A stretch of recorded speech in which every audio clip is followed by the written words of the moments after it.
Welcome. Welcome to another chronicle in healing, another chapter. Here we have in front of us the Usha Research Institute.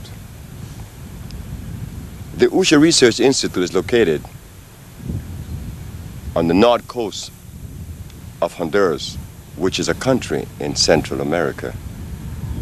We chose this area because we have thermal waters here. Waters that are highly curative.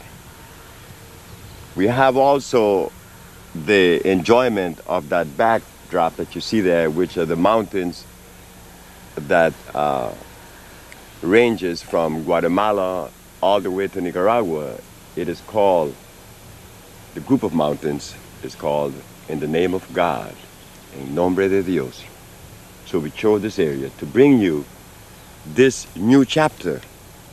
This new chapter, as we chose to call it, and it is because it seems as though many of the things that will be discussed and talked about and explained to you are things that we were not prepared. We were not prepared for, because the schools did not prepare us to understand that which is natural from that which is unnatural. But don't feel that you are ignorant or less than. What happened is that the schools did not prepare us, but that does not mean that we are not capable of digesting a piece of information once that information is presented in the proper way. So therefore, we're going to begin to journey into this healing thing. This healing journey that has been approached by so many different ways and by so many people since time immemorial.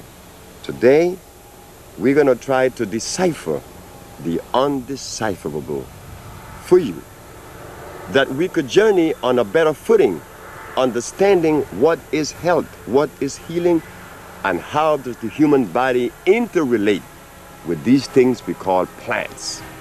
We want to understand, because it seems as though much of what has been said to us and shown to us has not been exactly right. They have not helped in the areas that we would like to be helped. So we're going to take our time and we're going to walk through this thing. Of course, you're going to see things that you have not seen before, because as I look at the menu of the American herbal position, many of the herbs that we use here in Usha are not mentioned in any of those books. And many of the herbs that are mentioned in those books are hybrid, meaning that they are artificial. And this is the reason why we fall short of the goal. The goal is receding faster than we could run. So please, let us take our time and walk into this thing. We're going to talk about the things that we need to hear, and we're going to explain the things that were not explained. So just take our time. So as we carefully enter this most tedious journey, not a difficult one, just tedious, but we all are capable of understanding the contents of this particular program or position. Sure we are. We have a brain. We could think well. Only we, the individual, or you, the individual, could determine really what it is that you feel, what it is you see. No one sees from behind those eyes but you. So we know that this subject fits within this cosmic order, and that we, being a product of cosmogony or life itself, sure we'll be able to understand the things about life when they are presented. So let us go first into the history of medicine. According to the history of medicine, it began in Egypt. with Imhotep I. Then it came down to Mr. Hippocrates, and it filtered down to Mr. Claudio Galen. So with Hippocrates in the year of 365 BC to 1729, Claudio Galeno, the Italian. These three men, Imhotep, Hippocrates, and Claudio Galeno, had something in common. They all used the same substance. They all followed the same platform. They took the same position. Because during that period of time, that time in history, naturally, there were not in existence at that time the chemicals that we are presented with today. They were only plants. But the history shows that they cured every disease known to man. So if this is true, then what happened between that time and now that things seem to be so difficult? Instead of us being useful in eliminating those that are present, new ones are cropping up every day, telling us that, again, the goal line is receding faster than we could run. Could we afford to continue on the path of the past? Why should we take a chance when the past has not served us well?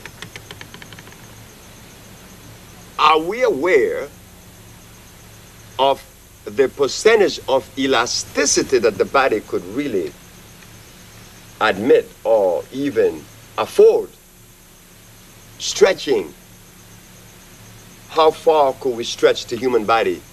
By stretching, we mean stressing the human body to cause it to be in the state of disease. No, we don't know that. We don't know how much we have damaged ourselves because we have not been educated as to what we should have been doing, what we should be eating. We have not been educated in that area.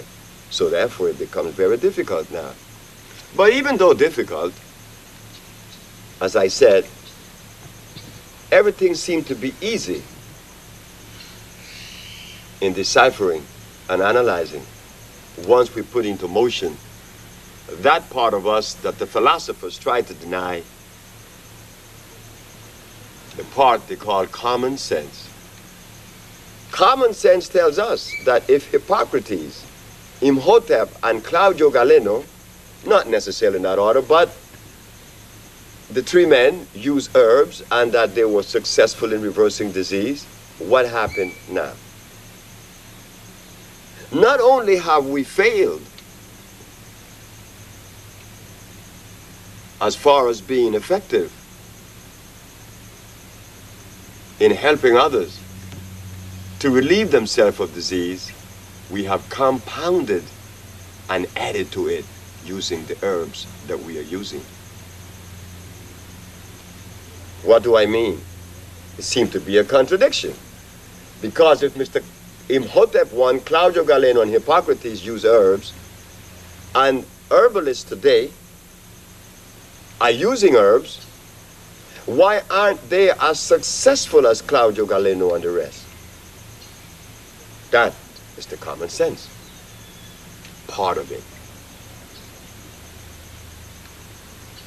If they cure, we should. Why aren't we? Well, we were removed from the rhythm of life. We were removed from the path that helps us understand those things that are natural from those things that are unnatural. Because if those three doctors used these herbs 2,000 years ago and were successful, we in modern times should be even more successful than they were. Because we always attribute time and development, science to knowledge. But the fact of the matter is, we are falling short. We are falling short because the herbs that Imhotep, Hippocrates, and Galeno used are not the herbs that are being considered today as far as healing is concerned. What is the difference? There's a big difference. Remember what we said on the onset, that we were not prepared for the journey of healing as we thought we were. We were not prepared, because today we find that the herbalists are using comfrey, they are using chamomile, they are using golden seal, peppermint, aloe vera, and many, many, many, many more that are all hybrids. They all are artificial. That is the difference. How could I, Sebi, expect for my brothers and my sisters who practice the art of healing, using herbs where the molecular structure is incomplete because they are artificial, to understand that when the very school that was attended support that position? Oh, it becomes difficult, because now our brothers and sisters, not only in Africa, the United States, the Caribbean, also in Central America, are using hybrid plants. What happened to the uses of the natural herbs? Something must have gone wrong. Something must have taken place to divert us away from this path. Well, something did happen. The healer was educated. The healer cannot be educated but from one source, Mother Nature, Pachamama, as she called in certain levels and certain cultures.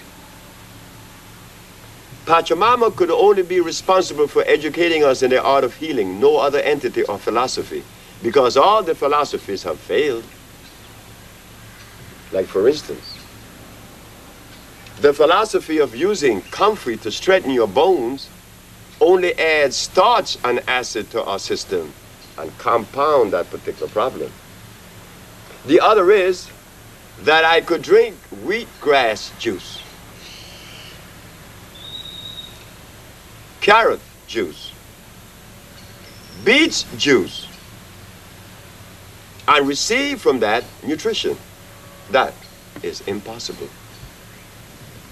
Why? Because they're all artificial.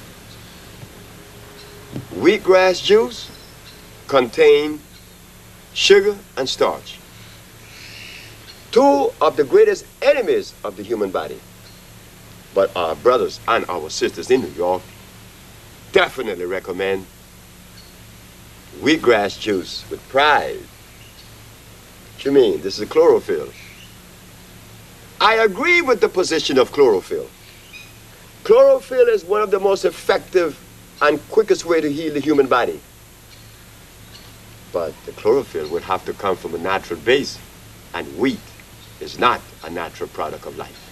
So therefore, the end product of wheat would necessarily be an acid one, and that is the subject, acidity versus alkalinity.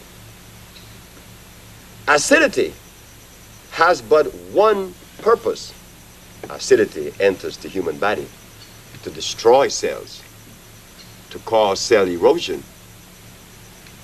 Alkalinity, on the contrary, alkalinity comes to support life and to maintain electricity. So, a hybrid plant opposed to a natural plant, and we would use two. We would use the kalawala, which comes from this part of the world. It's a natural plant, it's a spore plant. The molecular structure is complete, deeming it electrical. Not so for comfrey, golden seal, and the rest. They are hybrid, meaning that they were made in a laboratory. Being made in a laboratory, naturally, it has to fall short, because to titrate two things in a laboratory, you need a chemical. In other words, if you have to bring two plants together that ordinarily would not have joined each other's through chemical affinity, forced together is what makes things hybrid. You have to use a chemical to bind them. If man could make an artificial plant to equal in production, to equal in value as that which is natural, then man says that he is God. Impossible. The human body is a natural one. The cells are electrical. The human body shows the ability to move, to produce motion. And there is nothing on the planet that produces motion that is non-electrical. There must be necessarily the presence of electricity. A hybrid plant is non-electrical. Why? Because a man made it. If man could make an electric plant, then he's saying he's God. He could make something to complement the human body. That is impossible. We don't even want to go there. So we see now that the reason why we have failed to complement simply because we were not prepared for the journey. As for myself, I didn't prepare myself for the journey. I was prepared. And why do I say that? Because I had listened and read many books, from Ivan Kirkikov, the Russian, Alma Hutchins, the Canadian, to Mr. Christopher, the American, Jethro Kloss, the American, and many, Jeronimo Rodriguez from Brazil. He wrote a book, Las Plantas Curan, Plant Cure. I have read many books, Spanish and English. And out of those books, healing is absent.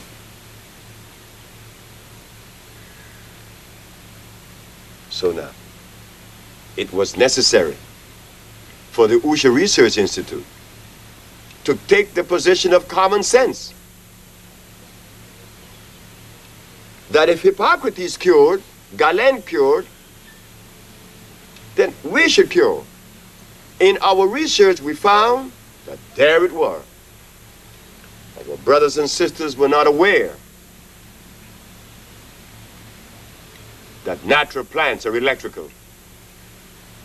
They do not live through the process of photosynthesis. Theirs is photovoltaic, which deems it electrical. Why should it be electrical?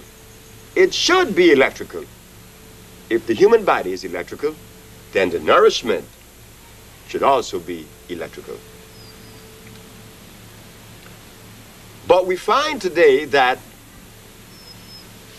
our educators, our religious leaders, our leaders and followers indulges in the consumption of acid substance, then seeking this thing we call peace. No. Peace could only be attained when one is married to the cosmic procession. And you show that you have divorced yourself from it when you drink carrot juice, when you eat carrot cake, when you eat beans. All of the beans that are made were made in England by Menlock. He was a Jesuit priest. And about the carrot, well, Nova showed us that they were made in Holland. And they were made by joining the Queen Anne lace, which is known as the yarrow, and the wild yam to make the carrot. Here we find our leaders and healers recommending to us that we eat carrot cake and drink carrot juice, eat bean pies. Could you imagine? Sure, we could imagine. Remember what we said. We have been divorced from that which is natural and placed in that which is unnatural. That makes it extremely difficult. So as the Usha Research Institute presents its position, we are well aware that the limitation that exists among our people is so vast that we have to be careful in selecting speeches of various kinds, presentations of, on the other hand, of all kinds of presentation. We have to show examples. Examples that I find to be unnecessary, probably for me, because I suppose that I was given the privilege to at least listen. If I had not listened, I would not be able to offer that which we offer. I had to listen. And in listening, I am talking about not only an individual mouth, but Mother Nature. Mother Nature talks the loudest. I had to listen. And in listening, we saw all of the above. So the Usha Research decided to put compounds together that would definitely hit the core of this thing we call disease. We just didn't want to make products that we read in other books and give that to you, making recommendation using peppermint. We know at the Usha Research that when someone uses peppermint, it is only because they had not done the research themselves. They are relying on the research of others. That is the danger. We're going to give only one example, and then we're going to go into this thing that the Usha Research has to offer. In the year of 1983, while in Washington, D.C., at 2010 Kendall Street, Northeast, there was a beautiful organization known as the Warehouse with beautiful people, all striving to reach that level of attainment, the level most high in reference to healing and nutrition. We want to be happy, and they were generally happy. And I was involved in them later on. They were there long before I got there. They were the people that invited me to come to the United States to begin lecturing and talking. Mr. Adisa Akil, Adio Kuumba, Hakika, and many others who represented the warehouse, the community warehouse. In that community warehouse, there were things that I learned that they were totally unaware, but they were beautiful.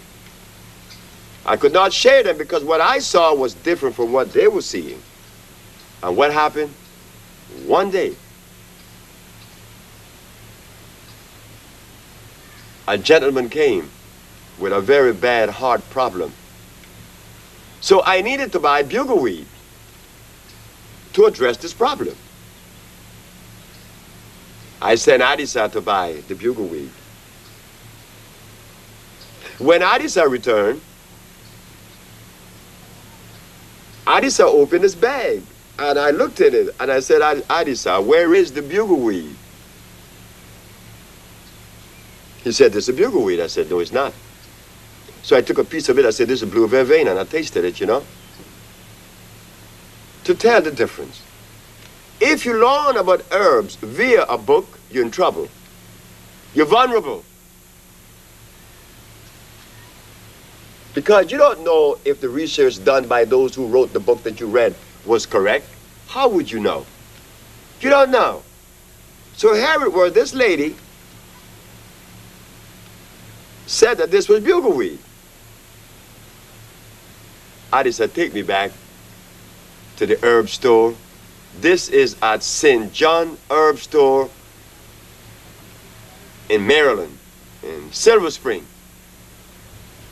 I go back to the herb store and I said, pardon me, but I think that there were a little mistake made. That could be rectified. And what is it? I said, I wanted bugleweed, and they sent me this. But this is bugleweed. My boss has been selling herb for 25 years, and she knows herbs. And she put this herb in this bag. I said, ma'am, it doesn't matter if your boss sold herbs for 125 years. This is not bugleweed. Please do me a favor. Go inside and see if there's another bag set by it that says blue vervain. She goes inside, she said, yes. I say, what happened? They mislabeled the bag. And because we are unaware of what herbs really taste like, look like, and should be like, because we go to a book, we don't know what an herb look like or should look like. We don't. So lady, please give me the one that says blue vervain. I tasted and it was bitter. And the lady said, one is bitter and one is sweet. I said, yes, the bugleweed is bitter. She gave it to me. She realized that armchair research doesn't help too well. Armchair research helps but very few people. Field research is necessary in reference to healing. It is absolutely necessary that all of the herbalists in America take to the fields, just like I was led to it. And they will see how easy it is to cure AIDS, diabetes, lupus, herpes, cancer, impotence, and others. They will see that. But as for the moment, no, it is virtually impossible for them to see that because they are operating on the platform of others without having the privilege or another entity to investigate the one that they have accepted. So at the Usha Research, first we want to know what was disease, what is disease, because it seemed to be misinterpreted. Everyone is talking about departmentalizing or individualizing disease. When you have diabetes, it's different from having leukemia. When you have sickle cell anemia, most certain it's not like leukemia, they're different. When they are not, they've never been different. They're coming from the same source. The mucous membrane of our biological structure has been compromised, meaning that the mucous membrane has been broken. And wherever that break has taken place, would determine the disease that you would manifest. Like, for instance, like we always say, if the mucous membrane has been compromised in the nasal passage, it is what? Sinusitis. In the bronchial tubes, bronchitis. On the lungs, pneumonia.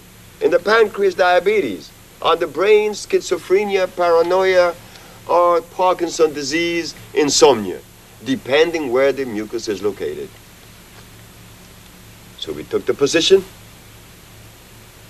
and we maintained that position,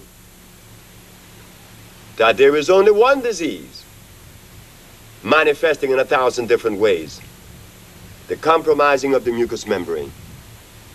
So that led Ma'a and I to think about not only addressing to one part of the body, but to address the total body, because the body is all interconnected and interrelated. We can't treat one side without the other. So we say, just go for it. An intracellular cleansing. Self-explanatory. Cleaning every cell that makes up every organ and system that totals the biological you. Meaning cleaning all of you. Not only your colon, like many have decided to do, to concentrate on the colon. No. We concentrate on the whole human body. Cleansing the human body is only but one part of the whole journey. The other is bringing back the energy that was lost by the presence of disease. That energy is supported by minerals, live minerals, phosphate of iron, phosphate of calcium, and phosphate of everything that we're going to use would have to be phosphate. Why? Because they, and they alone, are electrical. So as we recommend the intracellular cleansing, we know that the person in question, patient or client, has suffered the loss of energy by the presence of such disease. So, apart from part one, which is the cleansing, now we have to revitalize the system because it has been weakened. We can't select comfrey and golden seal, aloe vera, peppermint, echinacea. No. We have to go to calawala. We have to go to contrivo. We have to go to cordoncillo negro. And we have to go to the one that I favor most of all, the pavana. Now we are talking about electric herbs for an electric body. After we selected these plants, these electrical plants, we made these compounds.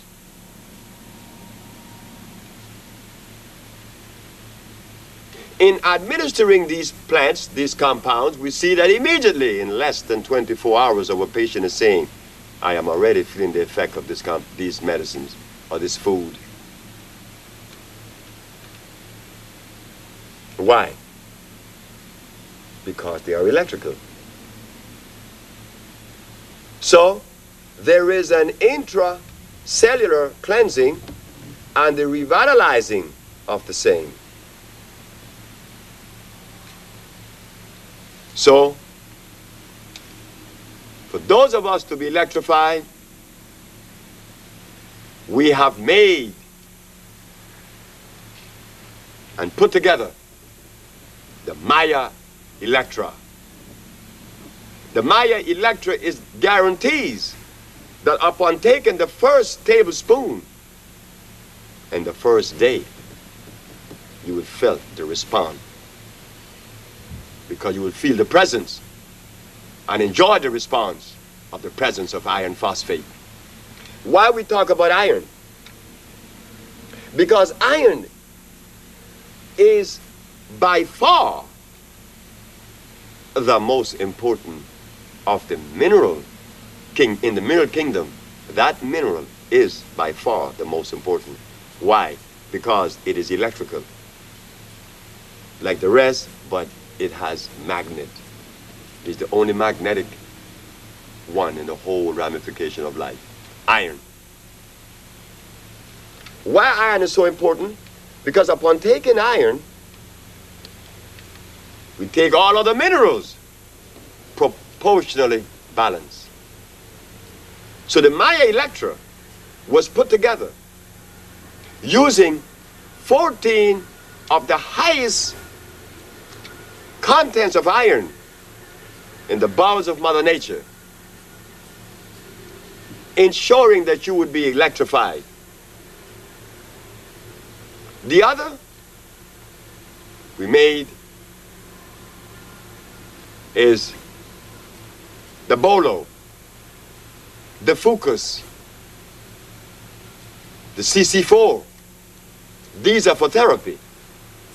These addresses when there is a condition that is of great need, a pathology presenting itself. We recommend that you take the bolo, the fucus, the CC4, and others that makes up this intracellular package. The Maya Electra is not to address any particular disease, although many has claimed that it removed tumors, it stopped this, sickle cell, it raised the energy immediately, which it was intended to do. It raises the level of energy instantaneously, the Maya Electra. But because it is iron, and iron has a tendency to fight inflammation, it is by far the most effective agent in combating inflammation. And that is the seed of disease. But we made it to address only energy, not to cure any disease. We also put together the Eva salve. which goes immediately into the pores and revitalize the cells of the pores and begin to remove that particular erosion. We also put together the T1. The T1,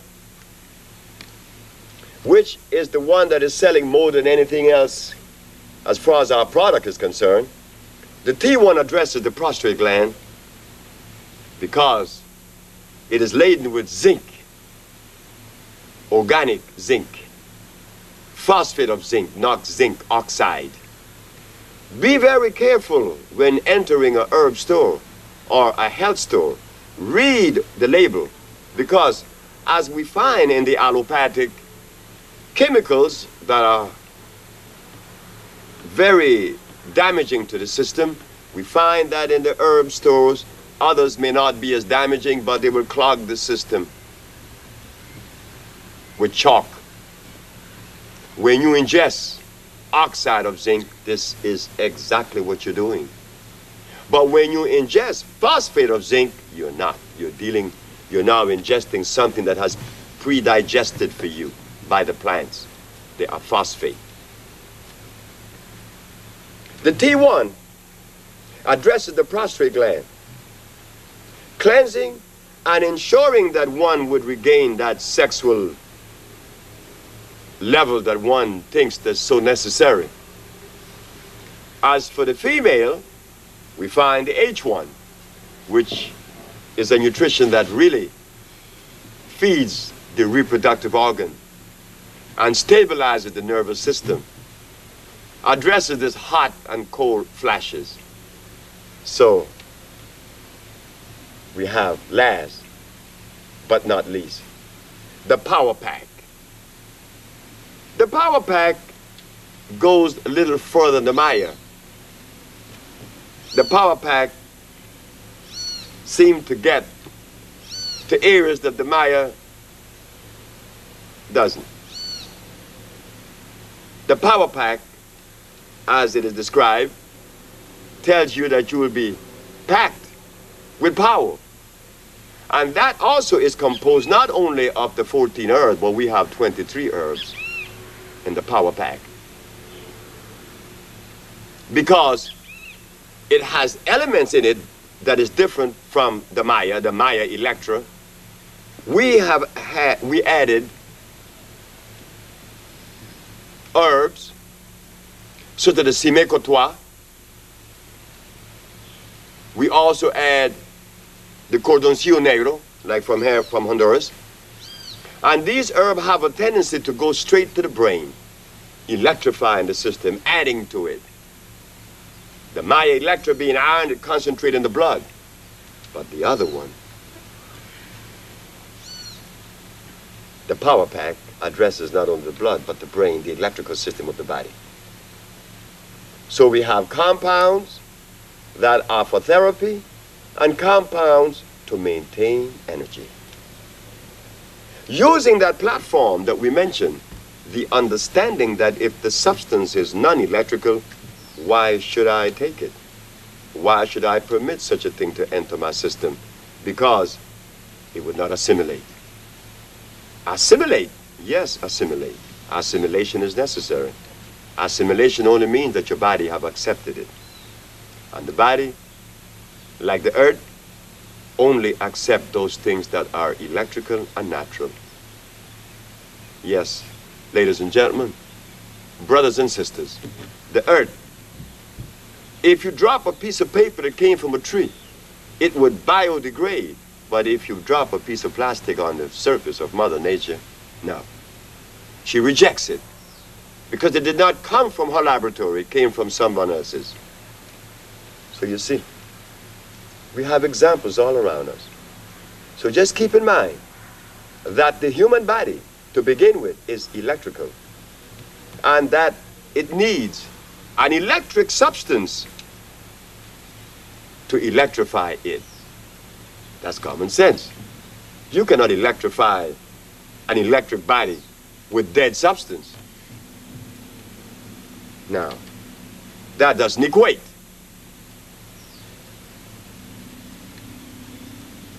Here at Usha, The 24 years that we have put into this thing, both Ma and I, not only did it help us in reversing AIDS, diabetes, blindness, and the rest, but it helped us to understand the emotional part of this healing, the mental part, as many accept for it to be mental, naturally. When acid enters the human body, it disrupts not only one system, it disrupts all systems. So as we have this ulcer, or as we present this ulcer, we are totally unaware that the condition that precipitated the presence of the ulcer has now damaged the brain. But unaware of that, we find that many problem arises that has not been adequately treated.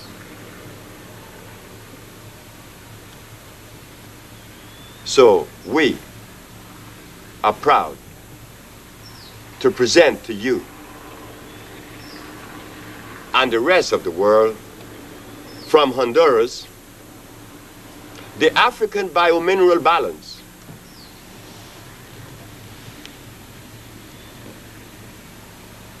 Meaning to electrify the system.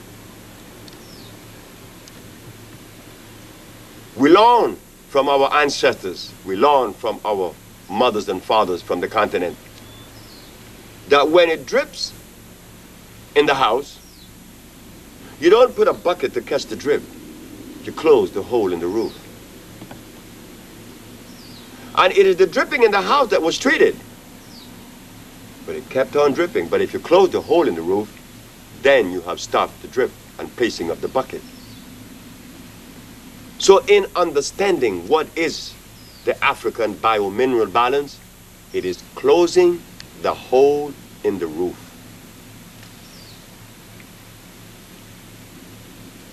Cleansing away the toxin that has accumulated over the period of years.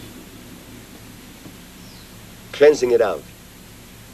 At the same time, the biomineral balance offers electric food. Today, we're going to take our time and show you 3 items that is these 3 items that we will present to you today that plays a very important role in our method of healing and the properties used. One is the thermal waters that we have to offer, which are very curative because it contains a high concentration of phosphorus, sulfur, iron, oblium, gold, and every other mineral that you could possibly think of in Mother Nature, all is in that water, making it highly curative.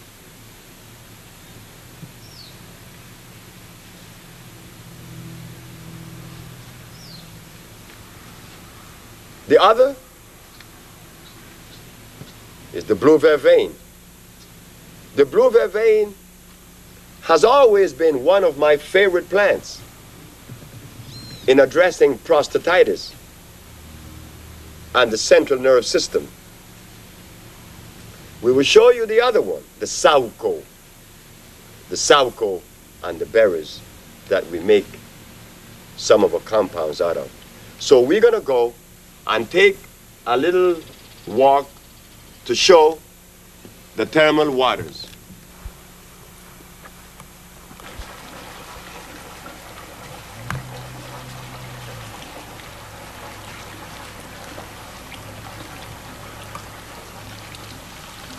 These are the thermal waters. These waters come out of the ground at the temperature of 210 degrees Fahrenheit. sometime above boiling point, sometime a little below, which 212 is the boiling point. But this water has known to cure instantly nerve condition, nerve problem. We have carposis sarcoma. In the case of AIDS, people come here with these vicious sores, as they are called, carposis sarcoma. And in 4 days, those sores disappear. This is crystal clear. Make no mistake that in the United States there are parts there are health centers that offers what they call hot springs. Now, we don't offer any hot springs here. Hot springs only means that water is flowing over a hotbed, but it does not contain the minerals that you find in a thermal spring that is the result of volcanic activity. Well, here in Central America, we have over 50 volcanoes, and we sit in the middle of them. So naturally, we're going to receive the benefit of such presence of the volcanoes. So here we have the result, the thermal waters that the Usha Research Institute has to offer.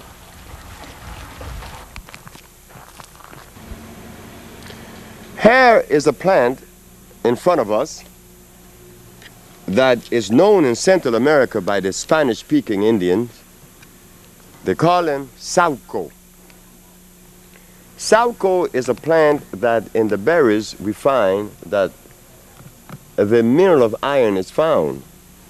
Iron phosphate is found in these berries, and these berries are responsible for us reversing a lot of diseases that sits in the blood. It contains iron phosphate. This plant, the sauco, when it sends its roots into the ground, it converts that oxide mineral into a liquid digestible substance the process is known as iontrophoresis, or the conversion from a solid to a liquid.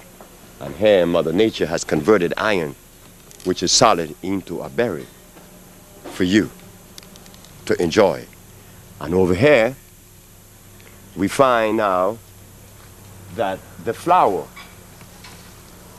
unlike the berries that contain iron phosphate, the flower now is a different chemistry. Here we have potassium phosphate.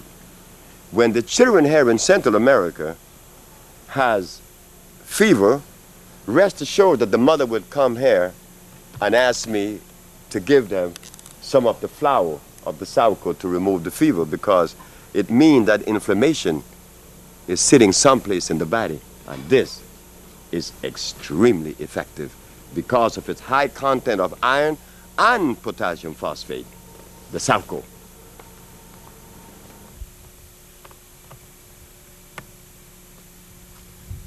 Yes, here we have, out of the bowels of Mother Nature, another gift for us. One of the most beautifulest plants in the world. I mean, it has these beautiful flowers, purple flowers and green leaves. If I was an artist, I would have never integrated both, but look at what Mother Nature is doing. This plant is responsible for many, many, many things. First, just go to the central nervous system and the prostate gland. This plant is effective not only in the prostate gland of men, but in the reproductive organs of women. This plant, to me, is one of the most valuable plants. But it has a little secret, if there's such a thing, which I don't like to use the word, but it's something that should be known, that the blue vervain, as it is called, and rightfully so, the blue vervain. The blue vervain is a plant that you have to be careful in processing fresh every day. The roots could last a long time, about 6 months. And this is one of the things that we find in the United States, that because of our brothers and sisters do not get the fresh herbs, it prevents them from reaching that goal that they are seeking. And I really do believe that our brothers and sisters in the United States are really trying to do their best and trying to see how they could help, because it is impossible for me to think that a black man that belongs to the black race, a member of the black race then, would deliberately take upon themselves the position to destroy us by recommending things that does not work. No, that is not their position. We know that. We know they mean well. But because they do not have the privilege of using plants like this one, fresh, so it will become effective. So this plant contains, again, iron, magnesium, phosphorus, but one of the things that I like of it contains zinc and also potassium phosphate. So it appeals to the central nerve system because of the potassium phosphate, which fights inflammation and treats the nervous system, and iron fluorine, which again addresses the blood. The blue vervain, this is among many of the plants that we use in various compounds, but this is one that I like very, very much because it makes me feel so good and it's so pretty. This is the blue vervain. Yes, brothers and sisters, this is the position of Usha, and these are some of the plants that the Usha Research Institute gladly present to you. And this is why we have been useful as we are in reversing disease, because Mother Nature has offered us plants that are electrical.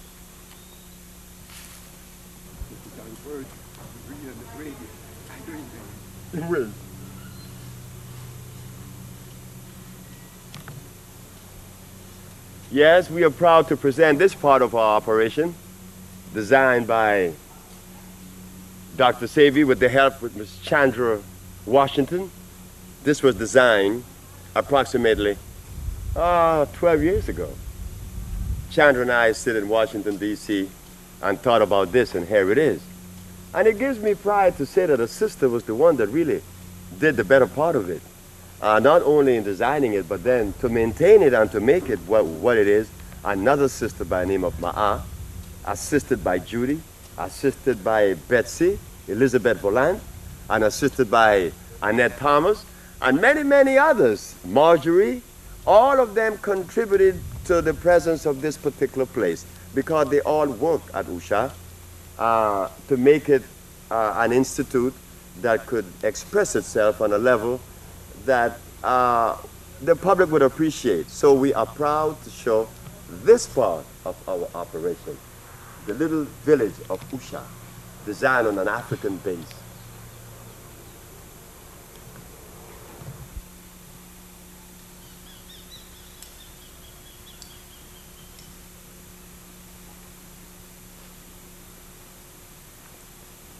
Here the beautiful mountaintop again appears at the Usha Research, which is part of the mountain range known as the Nombre de Dios. And in the back and here in front of us we see now these little beautiful round buildings, which are the thermal baths. These baths is where you go and take your bath every day individually in your tub, and it was designed like an African little village, you know, which is part of our little scheme of thinking. You know, the black man, he always prefer round and square. And we have 6 beautiful little bathtubs that definitely have done for you and for others that which one expects.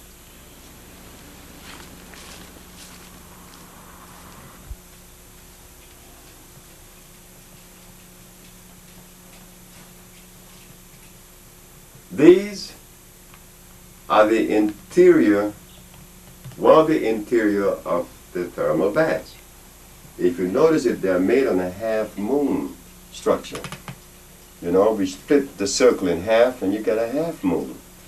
And it is here where people come and experience relaxation instantaneously.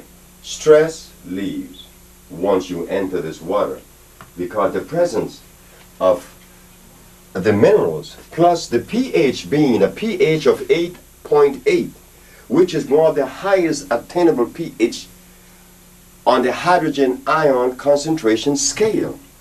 pH means hydrogen ions concentration, meaning that your body would be energized immediately with oxygen and hydrogen, ionizing it, giving you energy and relaxing at the same time. See, this one here. Hello, I'm Professor George Simmons from New York City, and I'm down here in Honduras at the Usha Health Center, and I'm here as a result of needing medical attention.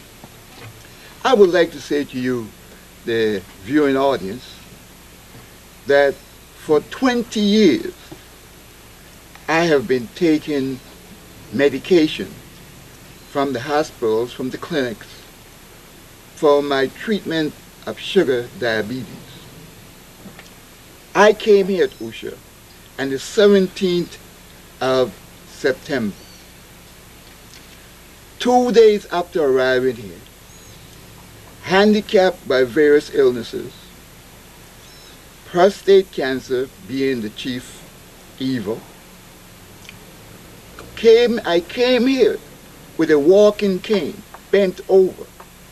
Could hardly wait to arrive here at Usha, knowing beyond a shadow of a doubt that if I could have lived for another month, I would have been the luckiest guy alive. That's how bad or how badly I felt. However, arriving here on a Sunday afternoon and sent immediately to take the thermal bath, by Tuesday, 2 days later,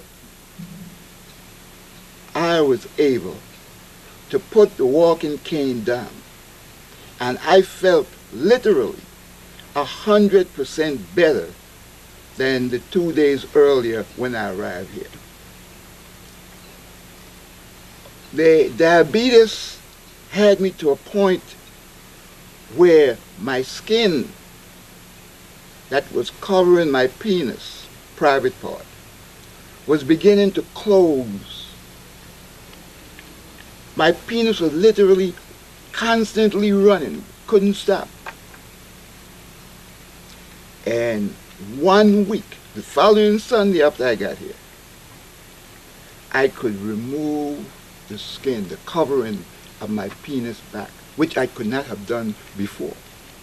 For over a year, I couldn't do that. And I could move it back, but I couldn't move it back forward because it was swollen. And Dr. Sebi said, Professor Simmons, don't you worry. That will also disappear in no time.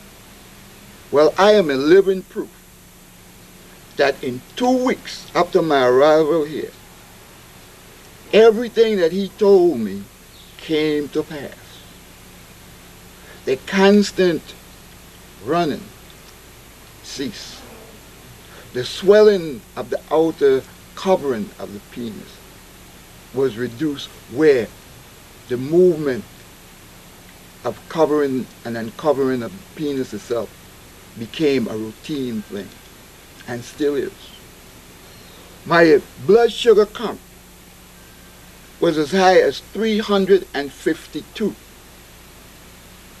Do you know what it is? What it has been for the last month? Because as of this Sunday, which is about 2 days away, will be 6 weeks since I'm here. And for about the last 4 weeks, my blood sugar count has been roughly around 100, sometimes 93. But rarely would it go beyond 109. This morning, no, I should say yesterday, because I didn't take it this morning, because I don't see a need to take it every day. But yesterday morning, it was 103. A few days before that, it was 93. That's my blood sugar. I was about to lose my right big toe. It was beginning to turn dark. It was tender, it was hurting. I knew that sooner or later it will be gone. I am pleased to tell you that as I sit here, not only is the toe not hurting, but the nail is clear. And not only is the nail, because I was surprised. I said to Dr. Sebi the other day, I said, Dr. Sebi, do you know what happened? do you know that the skin, the flesh, and my toe is beginning to clear up too? That's how happy I've been in relationship to the sugar diabetes. Again, there's a little secret. You have heard of people giving you stuff to make your hair grow. I was looking in the mirror a few days ago, and I said, I can't believe this. This is impossible. I have hair growing on my head where it hasn't grown for I don't know how long. And he did not give me anything specially to make my hair grow. The only thing that went on my hair since I've been here is some baby oil that I brought, which I very seldom use, and the thermal bath beside his herbal compound. But there's hair growing back on my head. And as of the 7th of October of this year, 1995, I made 65 years of age. So you see, I am not a youngster anymore that you could say would be expecting one's hair to grow. As a matter of fact, I was losing it. And then, since my arrival here, I went 2 days after I first got here to take a test for my cancer, but they said I have to come back. So I didn't return until about 2.5, 3 weeks later. By then, the prostate has shown up on the ultrasonic test that they did, that it was below a grade. In other words, they could not even grade it. It had almost disappeared. Not only did it almost disappear, it was down to the level of an inflammation. Here, if you will excuse me, one of Dr. Sebi's beautiful young ladies, one of the chefs, for that matter, by the name of Sister Mercedes, whose cooking is so delicious. As a matter of fact, all of them could cook. Make your mouth dribble. You will want more. You will ask for seconds when they get through. She just brought me some juice. But let me get back to the point. Could you imagine that for 3 years, I knew from the medical profession in New York that I was suffering from prostate cancer. They put their finger up, they tested, they sent me for a bone scan. They said that there's something there. I began to lose weight. I meant I dropped as much as close to 50 pounds. And I told the doctor, I said, no, doc, don't you treat me. You let me go and find my man. And I was speaking about Dr. Sebi. And Dr. Sebi had done remove himself from New York. Was not coming to New York, but ever so rarely, so seldom. And here and behold, he came. And what a blessing it has been. For this is the second time that Dr. Sebi, yes, and his Usha Institute have saved my life. For those who don't believe in miracles, I don't believe in them myself. But based on what I have seen here at Usha, it's beginning to make me a believer, yes, that miracles do happen. Because I had 3 major operations in 1 month in 1988 at the Veterans Hospital. Yes, the U.S. Veterans Hospital in the Bronx, where they told me they give me almost 100 pints of blood. That's what the doctors told me, and that's what the headman, the person in charge of the blood bank said to me and to the doctor of the intensive care room. Yes, they told me I was in a coma for I don't know how many weeks. No one expected me to live. When I came out, After a year or so, my blood was messed up. I started to lose weight.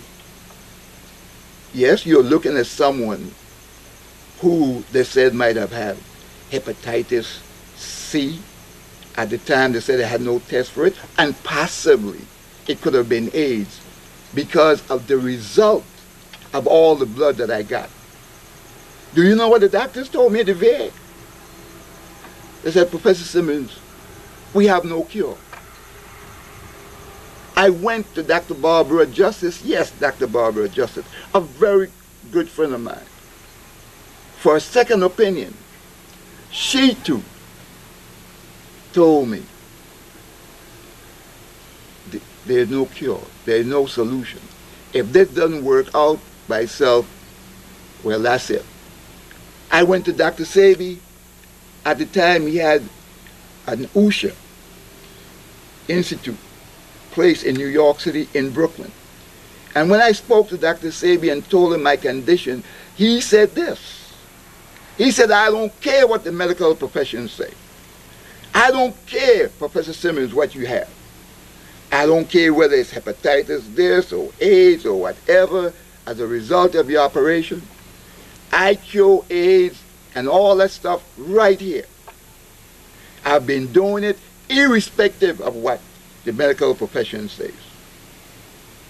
And everyone in New York City who knew me and knew how I looked after coming out of the hospital, yes, I am told that even my associate had said I looked it so bad, I had so many tubes. Why don't they just remove these tubes and let me go away in peace? That man, Dr. Sebi, yes, brought me around from 165 pounds, where I went up to 196, almost back to my normal 200 pounds. Clearing up all that might have been. Everyone was amazed. And so, again, with this condition and several, diabetes, hypertension, blood pressure usually around 190, 180. That's normal for me. Over 110. If it gets below 110, I consider that luck. My blood pressure, the average of it here, is about 103. It ranges 109 over 75, 96 over 66, 99 over whatever. I remember, the only thing here is to take the thermal bath and to drink the herbs with the diet. That's all that is required. And that is normal. My pulse runs normally around 68 to about 75. And I can't recall back in the States when that happened. Again, to come here after suffering with the prostate cancer, could hardly walk, came here with a cane, and a week and 2 days after I'm here, I have walked up a hill with no cane, walked down the hill with no cane, and have not touched the cane since I came back, since I came here. From where I placed that cane, that walking cane, that is where it still is. And I jog, I walk every morning for half an hour. Yes, this center and this Dr. Sebi, whether you like him or not. Yes, I know many of you back in the States say he's very arrogant. I say, yes, Dr. Sebi, you have a right to be arrogant. You have earned that right. If they, the medical profession, could accomplish what I have seen here that you have accomplished, they will be more than arrogant.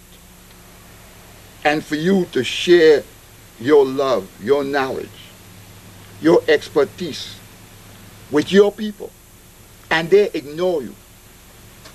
They speak negative of you because they don't understand from the history of the place of your origin, from where you were born. Here in Honduras, people are arrogant. All of us. It is not mean that they're bad. It simply means that they have been freed so long that they don't have to go around what we call in the United States pussyfooting. Well, you know, the white men wouldn't let us do this or that. No, they say if I'm going to do it, I'm going to do it. So coming from that kind of background and coming into an American setting where we always have to be conscious of the Caucasian and his or her power, make him seem abrasive to us. But let's say he is, and so what? So what? Does that remove the fact that he saves lives? This is the second time you have saved mine. And I have been an eyewitness here where a young lady came from the Virgin Islands here who originally was born in Brooklyn. And when I came here, this young lady was so thin that I say she was as thin as where one could look through her, literally. And her mouth kept dribbling. She could hardly breathe. And she said to me, Professor Simmons, as bad as I look, when I came here 5 weeks ago, I could hardly speak or even walk. Yes, this young lady had full-blown, devastated AIDS, plus tuberculosis. Dr. Sebi won't tell you, but I will, because she told me. And one of the amazing things is one day I went into Dr. Sebi's room, and there she was dressed up, looking so fine, so unbelievable, that I almost wanted to ask her for a date. Dr. Sebi was shocked. We all were shocked. Could not believe our eyes. The morning before she left to go back to the islands, after being here about 6 weeks, I got up to take my usual walk about 6:30 that morning. And as I opened the door, there she was, almost right in front of my door. So I said, oh, I see you're taking an early stroll. She said, no. She said, I've been up since 4 o'clock walking. Could you imagine, do you know, 4 o'clock in the morning and I seen her at 6:30? That is 2.5 hours for someone who could not even walk or hardly talk or breathe when they got here. When she returned home to the Virgin Islands, I am told that her family called here to thank Dr. Sebi because they could not believe the difference in her condition from when she left, because when she left from the hospital there, where it was a no-no. They had finished, there's nothing they could do. And to look at her return, it's unbelievable. Since I've been here, I have seen people from all over Central America. From Mexico, I saw a school teacher. I saw a millionaire from Puerto Rico, all coming here with HIV to be treated. And yet still back in the United States, we're going to permit the medical profession to still tell us that there is no solution, no cure for AIDS, when Dr. Sebi and Usha has been doing it here routinely, like it's a regular disease. Do you know that it is said by the people who come here for treatment that the best kept secret in the world is the knowledge of this place? But I, Professor Simmons, have dedicated myself and made a commitment for an endless struggle, an endless part of my life, to assist Dr. Sebi and Usha, wherever they might be, to help save our people's lives. There is no need any longer for us to feel that everything is lost, because one might have AIDS, HIV, leukemia. Look, they cure leukemia here. And let me tell you another shocking thing. I have not yet experienced it, but it's on the record. Blindness. You heard me? Blindness have been cured here. I know this as a fact. Nobody have to tell me this. I went to the hospital here in La Ceiba, Honduras, as Dr. Sebi them generally do whenever a new patient comes. They make sure you go to the hospital and get tested. So this is no hokey pokey anything. And yes, one day while I and some of the patients from here went to get our examinations, blood work done and whatnot, the supervisor from the laboratory came out, noticed that the secretary were being flooded with too much paperwork. So she asked, could I help you? And she looked at the different people with the, for whatever letters they had from the institutions that they were sent. And once she saw the letterhead of Usha, she said voluntarily, without anyone soliciting information from her, you know, there was a lady that came here that was HIV positive, that was at that place. She came back a year later and she was HIV negative. All of us from Usha, patients who had went that day to get blood work done, even those that had HIV felt so relieved to know that it's a fact that not only did some of them who speak Spanish, who have seen Dr. Sebi on the Spanish television channels, speaking about him curing AIDS, now they felt relaxed and reassured that that curing actually take place. And so no one, I don't care Dr. Who, it could be Dr. Hooknose, Dr. Straightface, Dr. whatever, could tell me, yes, Professor Simmons, that this black man, this African man, does not have the solution to the HIV and AIDS question. There is absolutely no reason in the world to have to look further for a solution for the HIV and AIDS problem. None. But you know why they would not do it and recognize this man in the United States as they do here? Because it was not done by Europeans.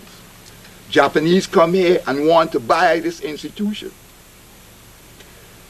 They want to handcuff this man by buying him off. But he's a strong black brother. He refused to be bought off so that other people could get credit for what an African man from the African family has made available to mankind. Yes, ladies and gentlemen, I could speak for hours about what I have seen and what I know as a fact here. I know because I am living proof. I have never felt better. And this Sunday, we are now taping on a Friday, and this Sunday, I would have been here for 6 weeks. If you had told me I would have felt this good 2 months ago, I would have told you you were crazy. And so there is no reason, let me repeat it, because I just cannot say it often enough as to what a pleasure it is to be here at Usha in Honduras. The scenery is out of sight. The fresh air is unbelievable. The environment in terms of the workers, I have never in my life been any place around a group of workers with such nice personality. Not only to me, but to the employer, Dr. Sebi. And the food, like I said, this electric food that he speaks about, they have prepared it and know how to prepare it. That I told him one day I want to take one of his cooks back with me. He said there is no need because there are sisters in New York who he brought down or had come down here to teach his workers how to prepare those meals. And you know something? When I go back to the United States, I am going to make sure that I get hold of one of those sisters, primarily Sister Elizabeth, since I know how to get in touch with her, and she has to teach me, show me how to prepare such meals. So, without any further ado, ladies and gentlemen, I would like for you to understand that you might say that I am praising this man. And you know what? You're right. And there's something even better than that. I just don't give a hoot. Because I am going to shout his name and praises to him and Usha like other people shout, hallelujah! Because he deserved every bit of it. So thank you, and hope to see you, and hope that you would get in touch with Dr. Sebi and his Usha Institute so that your lives could also be saved. I hope that Dr. Sebi will make available on this video the address where you could reach him or get in touch with his institute. So once again, thank you, and I have to say to the young lady in charge here, Sister Fanny, that she is doing a beautiful job. As a matter of fact, they all are. So thank you, one and all. Yes, we have to thank Professor Simmons for such a good delivery. Not a delivery based on emotion or philosophy, but one that was of reality. And about the address, yes. The phone number to contact Usha in Miami, which is the headquarters, is area code 305-252-1800. That is the phone number that you will call. That will put you in contact, direct contact with the Institute of Usha. In Honduras, it is area code 504-42-2379. And we are located in Jutiapa. And I thank you so very much for lending us an ear, because it is our responsibility to bring to you a message that complements. Thank you very much from Dr. Sebi and the Usha Research.